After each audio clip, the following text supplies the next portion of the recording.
What happened while we were away? Brought to you by self-deportations. According to Fox News, the Trump administration is adding a new strategy to their deportation program using the retrofitted Customs and Border Protection phone application the Biden administration used to facilitate the importation of millions of illegals. The Trump administration is using that same app to help illegals self-deport. The administration says illegals can hop on the app, register, and they'll be given a one-way airline flight to their home country along with a $1,000 stipend.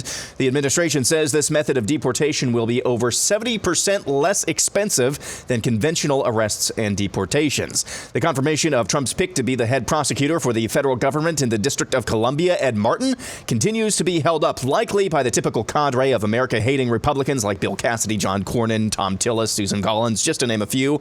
Martin is currently acting U.S. Attorney of D.C., according to Charlie Kirk at TPUSA. If Martin is not confirmed by Senate Republicans before May 20th, radical pissant Judge James Boasberg will get to choose his replacement. Speaking of radical judges, a judge in D.C. recently said the Trump administration acted unconstitutionally in pulling the security clearance of Perkins Coie. That's the law firm which has acted on behalf of oodles of Democrats and was the center of the Steele dossier, which became one of the origins of the Russian collusion hoax.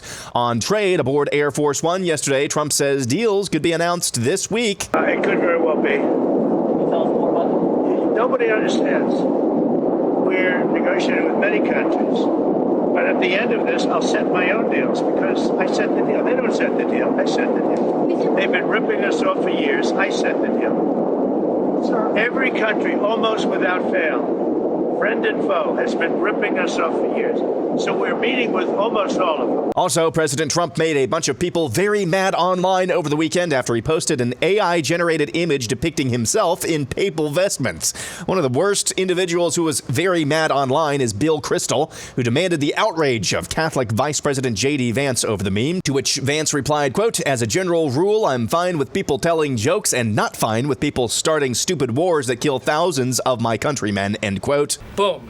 Roasted. Back to immigration and border security. CNN is now sympathetically interviewing foreign terrorists. Here's a CNN reporter with a member of a Mexican cartel. This man is talking to us on the condition we hide his identity and location.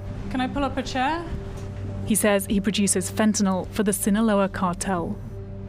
How safe or dangerous is this area to be in? En estos momentos todas las áreas son peligrosas.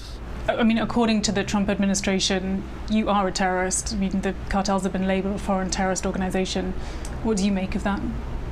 Está fea la situación, ¿verdad? Está fea la situación, pero pues todos tenemos que comer. For those of you listening, the cartel man says when asked about being designated as a foreign terrorist, quote, "We have to eat." Speaking of terrorists, Anthony Fauci finally says something I agree with. Do not accept and shrug your shoulders at the normalization of untruths, because we're living in an era now, there's so much distortion of reality, outright fabrication, lying, conspiracy theories, that it's so prevalent that people sort of shrug their shoulders and say, well, nothing to do about it, it's the new normal. No.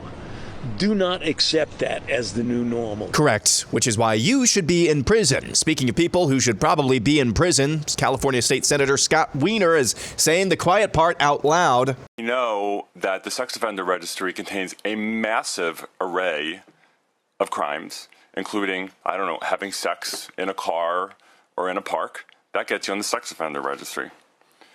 We also know that LGBTQ people have been massively and disproportionately targeted and subjected to being slammed onto the sex offender registry. That's the whole history of the sex offender registry. Learning Chinese today. Today's phrase is, it's always the ones you most expect. 总是你最期待的. And that's what happened while we were away.